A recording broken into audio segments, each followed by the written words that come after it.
Hello students, welcome to GPS online English classes. Hope you are having a good time at home. We are going to start with lesson number 11, which is a part of grammar.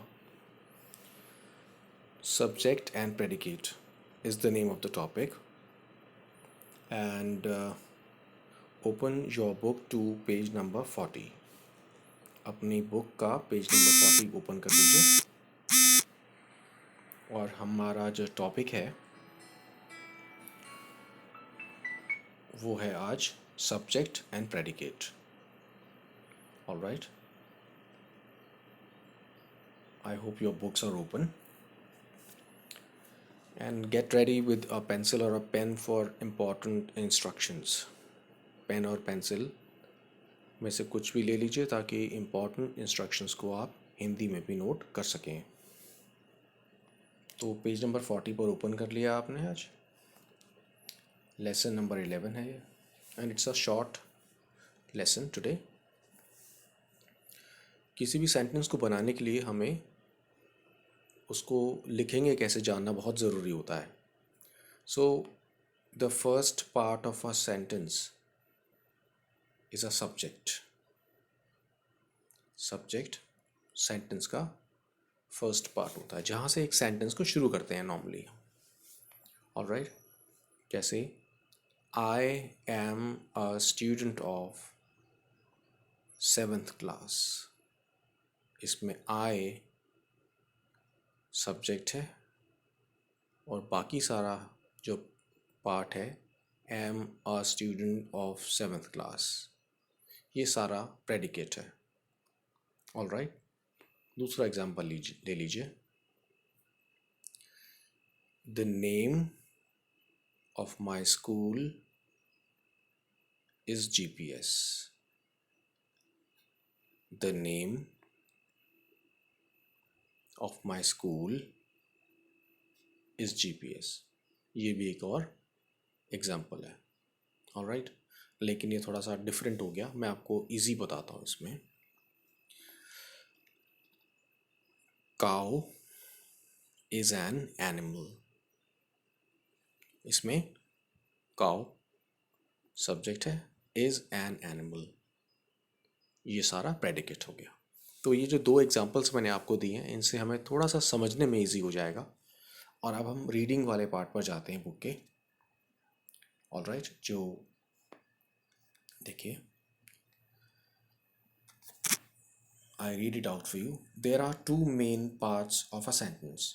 Sentence के 2 important parts होते हैं. Main पहला part है, the first one is the subject and number 2 पर लिखा है the second part is the predicate. तो subject and predicate 2 हिस्से होते हैं.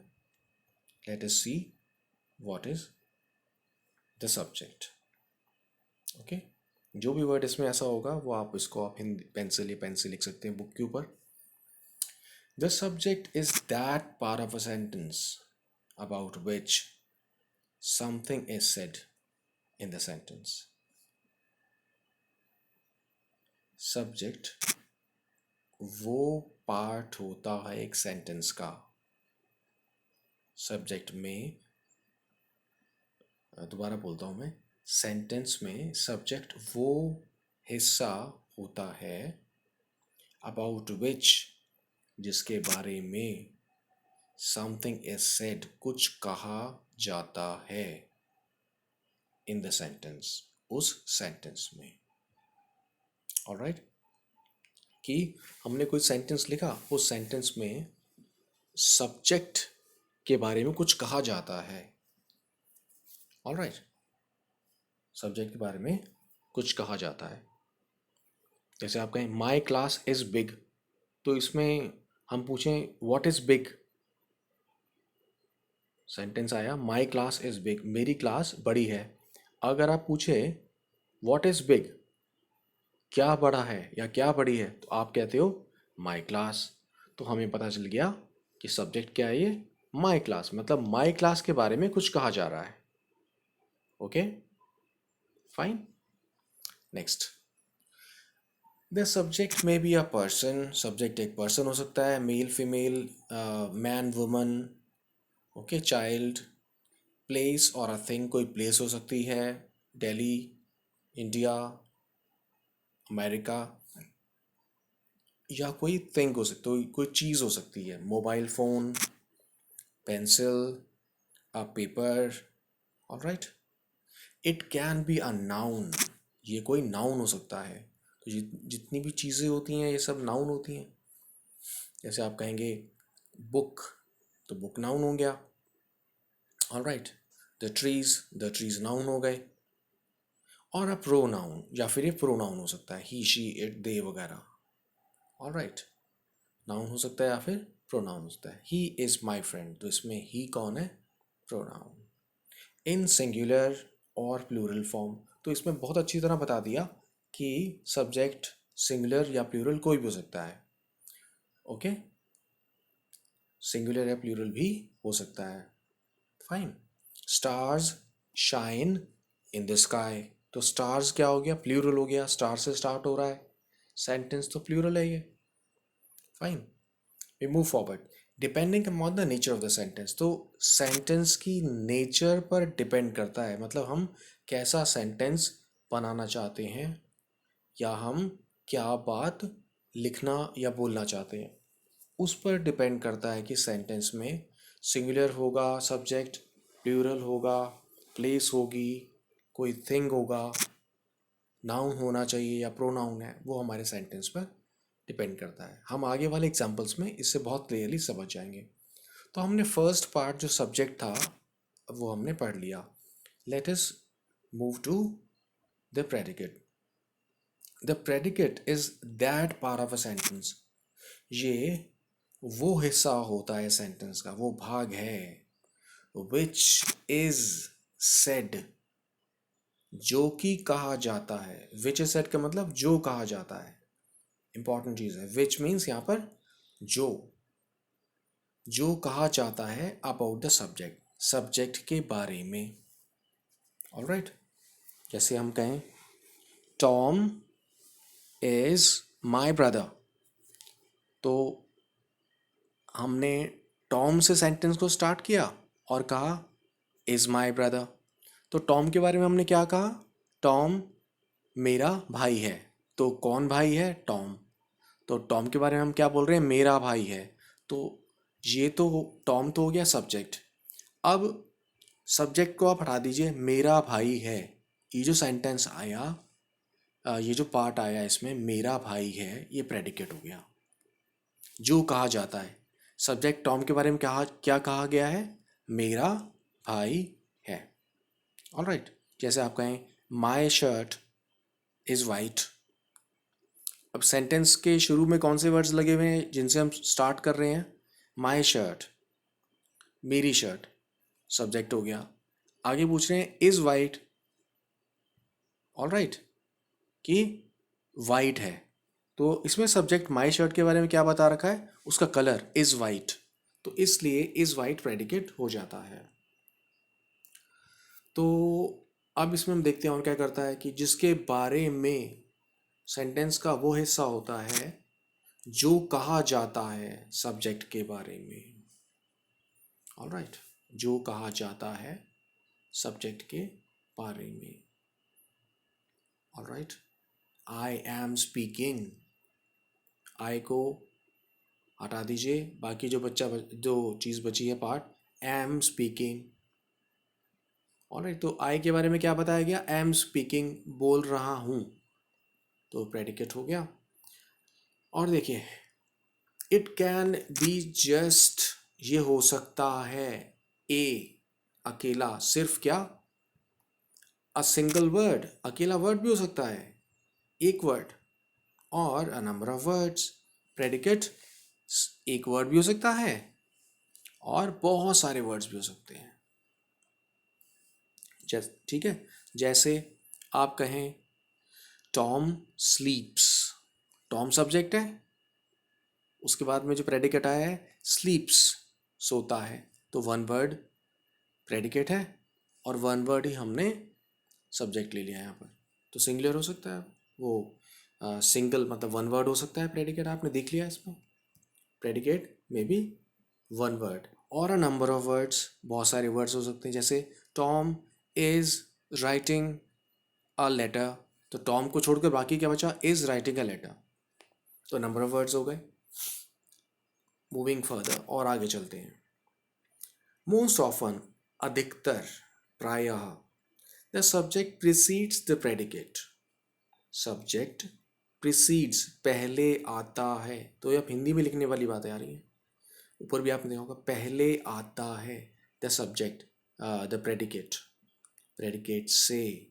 दोबारा बोलता हूँ, ज़्यादातर, अक्सर, सब्जेक्ट पहले आता है प्रेडिकेट से, ये बात लिख ली।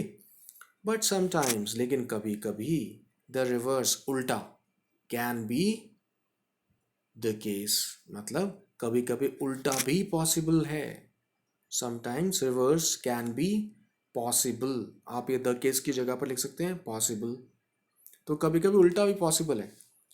ऑलराइट, जैसे हम कह सकते हैं कि आई कैन प्ले, एक सेंटेंस है बहुत सिंपल सा, आई फिर कैन और प्ले, मैं खेल सकता हूँ, इसमें आप ऐसे ऑर्डर चेंज कर दो, कैन आई प्ले, क्या मैं खेल सकता हूँ, तो सब्जेक्ट को हम बाद में ले आए, कैन जो मॉडल वर्ब है, कैन जो है वो पहले आ गया, वर्ब है ना इसमें, कैन इसमें पहले आ गया, कैन आई प्ले, तो मॉडल पहले आ गया इसमें, तो ऐसे हो जाता है। यू विल लर्न, आप और जाके समझेंगे, बहुत छोटे सेंटेंस से हम समझना ज़्यादा इजी होता है।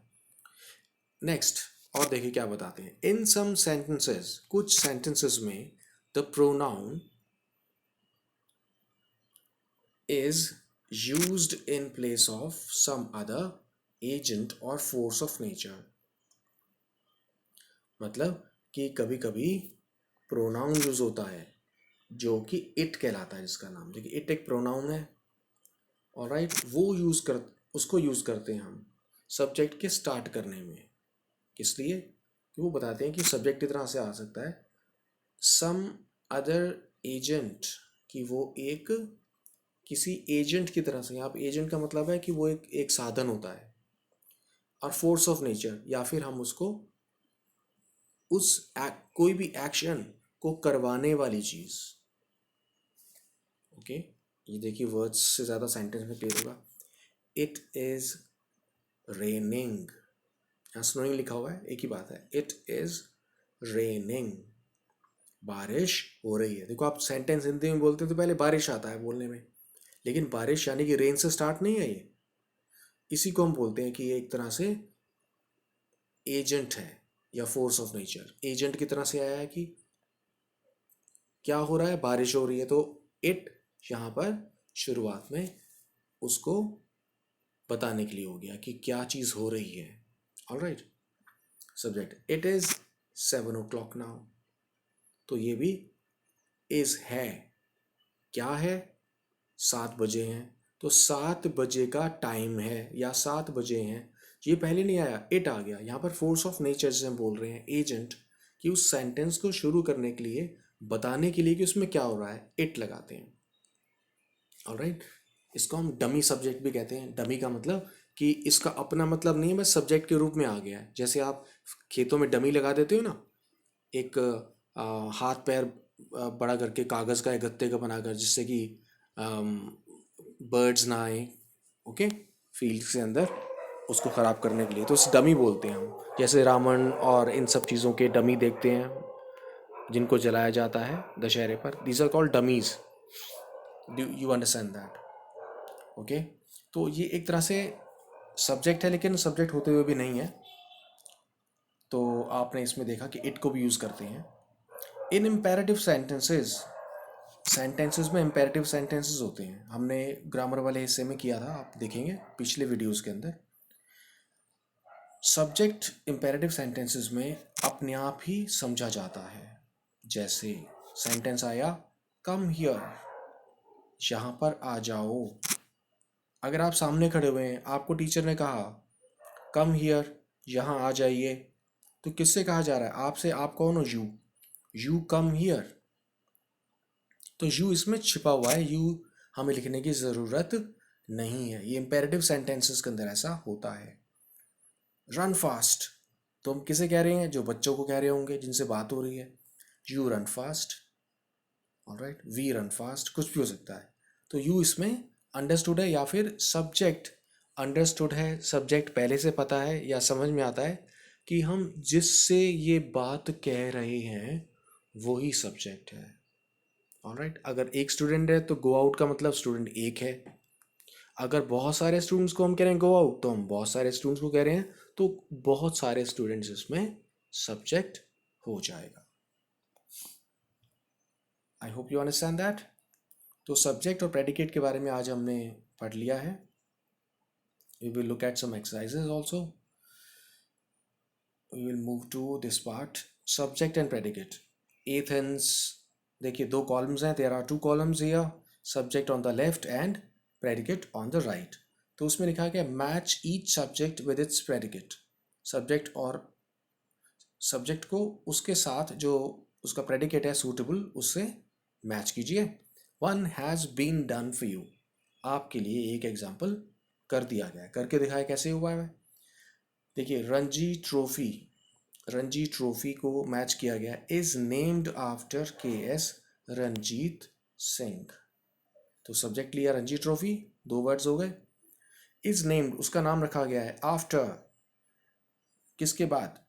के एस रंजीत सिंह। रंजीत, के एस रंजीत सिंह के बाद रणजी ट्रॉफी का नाम रखा गया, तो रणजी में रंजीत वाला नाम आ रखा है।